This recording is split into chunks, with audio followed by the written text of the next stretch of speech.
delegates, you'd be hard-pressed to find very many moments in our next guest's career when he wasn't fighting for the underdog. For 3 years at Pivot Legal Society, David Eby advocated for the human rights and dignity of residents of the downtown East Side who are experiencing homelessness. Then he fought for human rights as the executive director of the BC Civil Liberties Association. Along the way, he was a UBC law professor and president of the Canadian HIV/AIDS Legal Network and a research associate for everyone's favorite think tank, the Canadian Centre for Policy Alternatives. In 2011 by-election, he came within a few hundred votes of beating Christy Clark and Gordon Campbell's old riding, and in 2013, he pulled that off. Those memories still keep me warm at night. As Attorney General in the new John Horgan government, he brought in anti-SLAPP legislation, launched an investigation into money laundering in our province, and pulled ICBC back from the financial brink, bringing down rates and providing privatization and proving the privatization lobby wrong. On November 18th, he was sworn into his new job. And this morning, I have the distinct honor of introducing him for the very first time. Please, delegates, welcome Premier David Eby.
Well,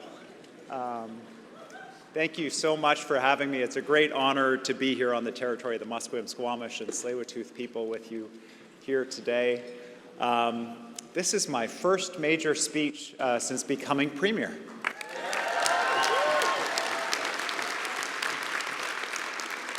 And I can't think of a better place to be than here with the labor movement for that speech. Let me start with some thank yous. To President Laird, thank you for your service to the movement, to the people of British Columbia, for your work here at the BC Fed. Just so appreciative for the partner that you've been with our provincial government, delivering for British Columbians every day. Thank you, Laird. Secretary-Treasurer Suzanne, very excited to work with you and really glad to be invited here today. Thank you very much for having me. And there's one person who's not here who I would like to express my appreciation and thanks to. I know I've got some big Doc Martens to fill in this job. And for those of you who know John, you'll know what I'm talking about. John delivered for working people across the province.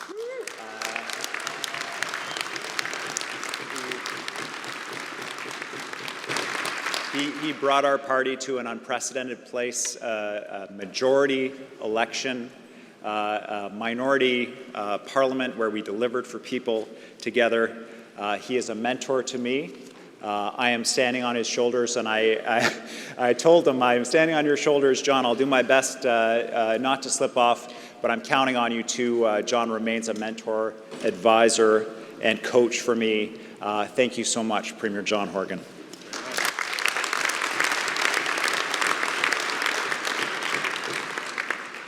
One of the reasons I wanted and was excited to have my first major speech be with the labor movement is because right now in British Columbia, people more than I can ever remember are looking to the labor movement as an answer to the uncertainty of the global economy, of the fact that they feel that they're slipping further behind and they're not getting ahead. and they're wondering, where can we find the support that we need? Where can we find people in our corner? Well, I know for our government, that will be priority one, fighting for British Columbians. But I also know that when they look at the labor movement, they're inspired when they see things like the organizing of their local Starbucks. This is something that is very real for people when they see that those low-wage workers without benefits, without somebody in their corner, that they get together and they organize, or an Amazon fulfillment center. These are things that people, they can feel, understand, and that shift from those low-benefit jobs, those precarious jobs, to family-supporting jobs with benefits and pensions.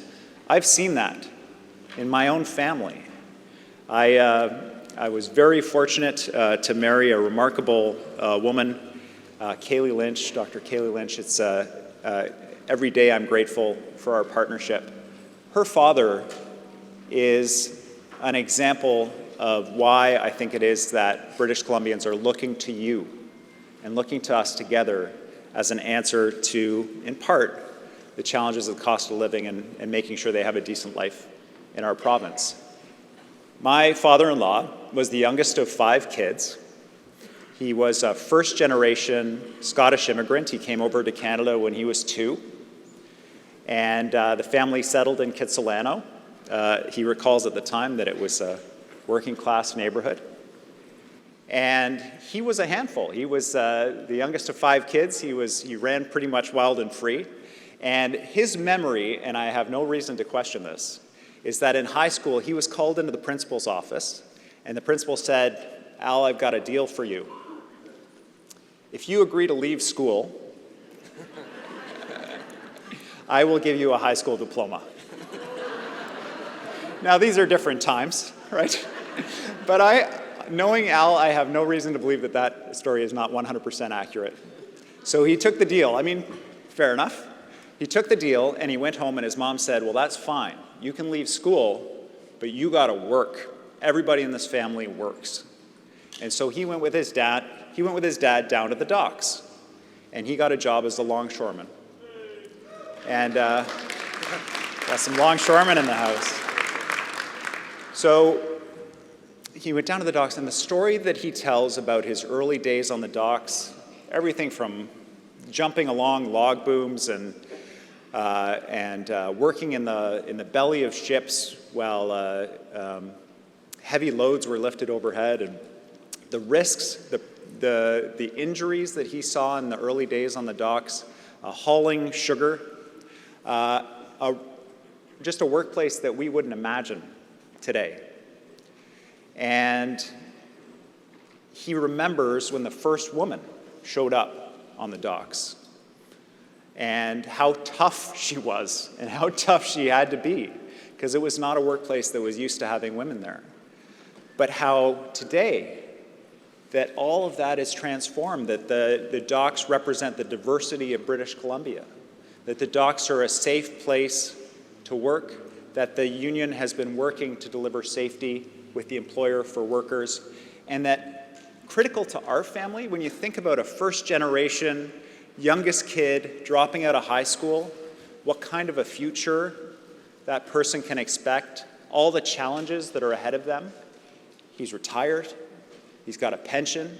He takes his boat out into Howe Sound and catches spot prawns. He's got time for his grandchildren. This is what the labor movement means for my family, is my kids have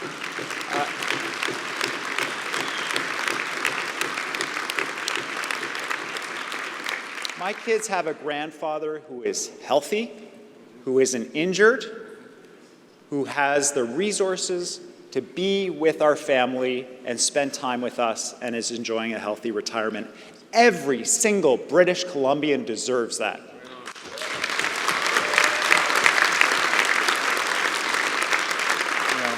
Together, we have come so far.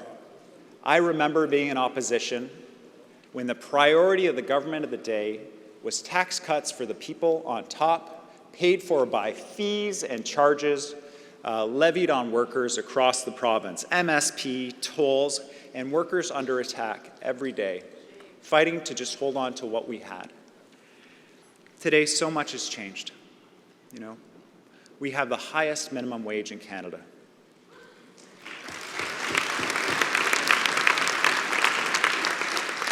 Probably you remember when we had the lowest. We're the first province with 5 paid sick days. You can actually get sick without worrying about having to make your rent. Imagine that here in British Columbia. Childcare, the first major new social program in living memory in our province, affordable childcare for British Columbians, rolling out, providing support to working parents. Protecting the right to join a union with single-step certification, making sure that more British Columbians get to enjoy all of the benefits that come with an organized workplace. Changes to workers' compensation to restore fairness to the system, and 4,000 health workers back in the public sector. This is what I'm talking about. Gains that would not be possible without all of you. I'll share a brief personal story about the difference that being in government makes. I remember working in the downtown east side. I was a lawyer. I was an advocate for people that had really substandard housing. And I remember getting a phone call that there was a building called the Burns Block that was being evicted. All of the low-income tenants in the building were being put out on the sidewalk. The City of Vancouver had come in and condemned the building. It wasn't safe. The fire exits were boarded up. The sprinklers didn't work. There were major problems with the building. And they had told the landlord again and again, you have to fix this stuff or we're going to come and condemn the building.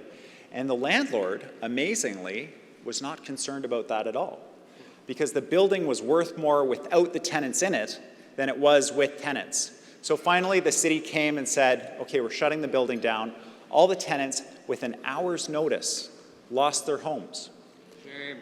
And I met with those folks out on the sidewalk as they tried to figure out what they were going to do, and people went over to the Salvation Army to spend the night in the shelter there. And I met a woman, Veronica Crow-Eagle, who had lived in the building for decades, and she was rendered homeless overnight. And as a lawyer trying to support these folks, when the landlord was told by the city the building would be condemned, he rushed out to Home Depot to buy plywood and a saw so that he could board up the door and make it official that the tenants weren't welcome back. He wasn't out there to try to patch things up so that he could keep the building open. I was powerless. There wasn't something that we could do in that moment to get those folks back into their building. But when I became the Minister of Housing, one of the things we did was we bought that building back. And we opened that building for women fleeing violence.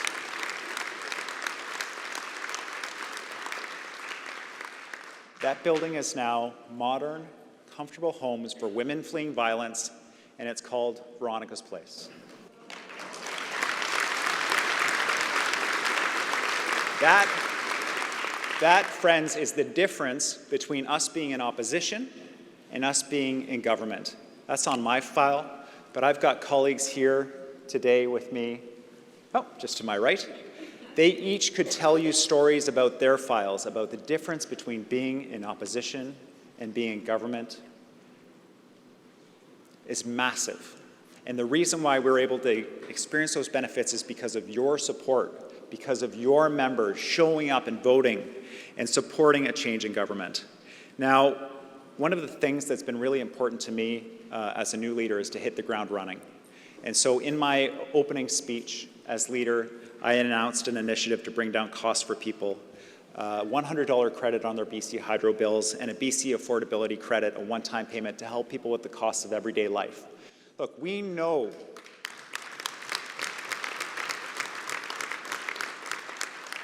that people are struggling out there right now, and it's the responsibility of government to provide support. This won't answer all of the challenges people are facing around higher costs, but we have to provide that essential support for people.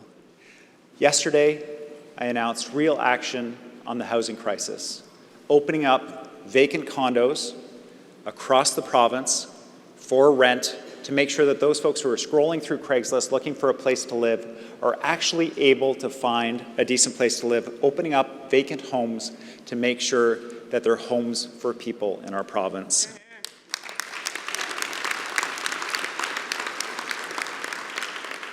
New tools in the medium and long term to work with cities to deliver the housing we need. We have record numbers of people moving to this province. We need to make sure that that housing is there for people. We also announced, I'm sure a lot of your members are thinking about the horrific incident that happened in Prince Rupert yesterday, the murder of a BCGEU member. Our hearts go out to every single person in Prince Rupert affected by this tragedy, to her family and her friends. It's moments like this that we think about the issue of public safety, making sure that our homes and our communities are safe for everybody.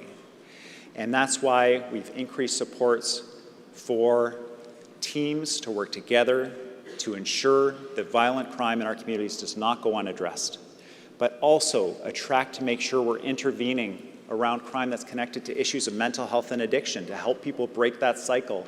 A new treatment program at St. Paul's Hospital, seamless from the emergency room to detox to treatment when people show up in distress. Peer workers, when people are struggling with mental health and community, who are going to attend instead of police, to free police up to focus on crime.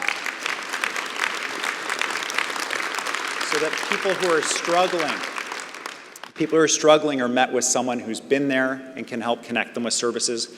They've been operating on the North Shore. They're going to operate in 10 more communities. They reduced the number of calls police had to respond to 700 times in just the first 10 months of their operation. They intervened to support someone and police didn't have to attend. We're addressing the root causes of public safety issues. We're improving access to health care. You will have seen the important deal we reached with family doctors to encourage family doctors to do this important work. My partner started work as a nurse. She's now a family doctor. And our family knows wherever we go, people say, "Are you taking new patients? Can you take our family?" I also know that she was one of just a handful of people from medical school, people who showed up to be family doctors, who actually started doing that work that we want them to do. Instead, they went to drop-in clinics, TELUS virtual care, to be a doctor in a hospital, instead of opening a family practice, because there were lots of barriers to them. This new deal with the doctors will make sure that British Columbians get access to high-quality family doctor care in our province.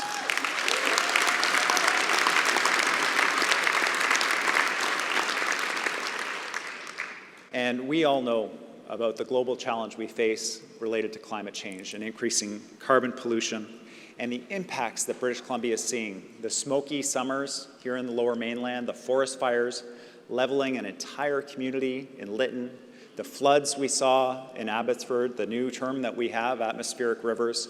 The impacts of climate change in BC seem to be disproportionate, seems to be hitting us first in really profound ways. And that's why we have to show leadership, protecting workers, protecting jobs, but making sure that our economy is delivering and that we show leadership on addressing the critical issue of climate change so that we can look our kids in the eye and tell them we're doing all we can to make sure that their future is a bright one. Now, what we're doing, all of this work we've done together, it's working. We don't have to advertise to people to come to British Columbia. They're coming. 100,000 people came here last year.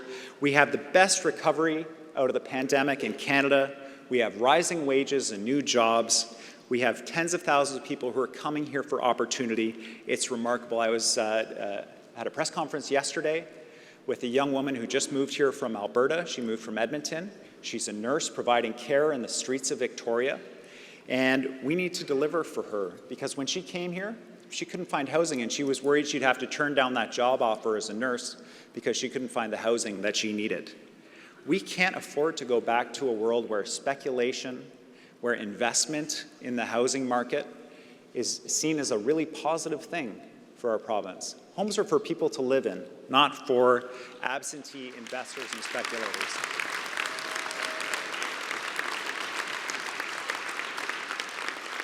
And if the pandemic taught us anything, it's that going alone doesn't work. And part of working together means a strong labor movement in our province. I can assure you, I watched what happened in Ontario, and as Premier, I will never use the notwithstanding clause to attack workers. I mean,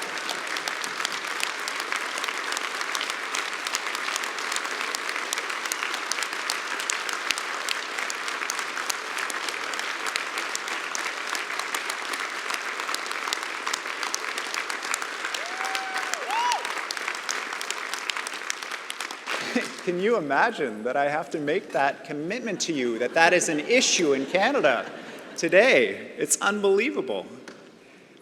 I hope all leaders of all parties in British Columbia will make that commitment to British Columbians. Hear, hear. I'll be listening carefully. Someone laughed in the back. They're like, you'll be listening for a while. For me, for our family, a lot changed when my son was born and when my daughter was born. You know, I thought a lot about their future, what British Columbia is going to look like for them, for their friends' families, for their friends' grandparents, for everybody in our province. I know we all share the same vision of the kind of province we can build, the kind of province where you can actually afford a decent home and you can start a family if you want to, where you can feel safe and secure in your neighborhood, where you have opportunities to pursue your dreams, where you have services and healthcare when and where you need it, a natural environment protected for generations, and a clean, secure economy that works for everybody. That's the future you all believe in too, and the only way we can deliver it is together. Working together for British Columbians. We've made enormous progress doing that. There's so much more to do. I'm asking you all to join us so we can continue to deliver for British Columbians. I'm so excited to be here. Thank you so much for having me. I hope you have a wonderful convention.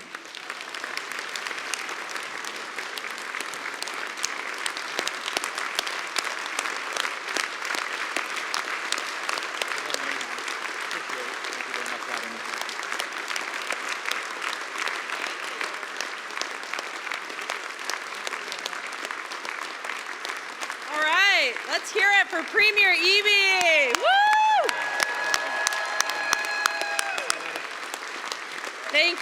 Thank you, Premier Eby. That's fun to say. It's been a pleasure campaigning with you over the years and working with you in government. We're looking forward to achieving even more for working people together. I'm looking forward to it, my friend. It's an honor to call you my Premier. Awesome. Awesome. All right. See you later.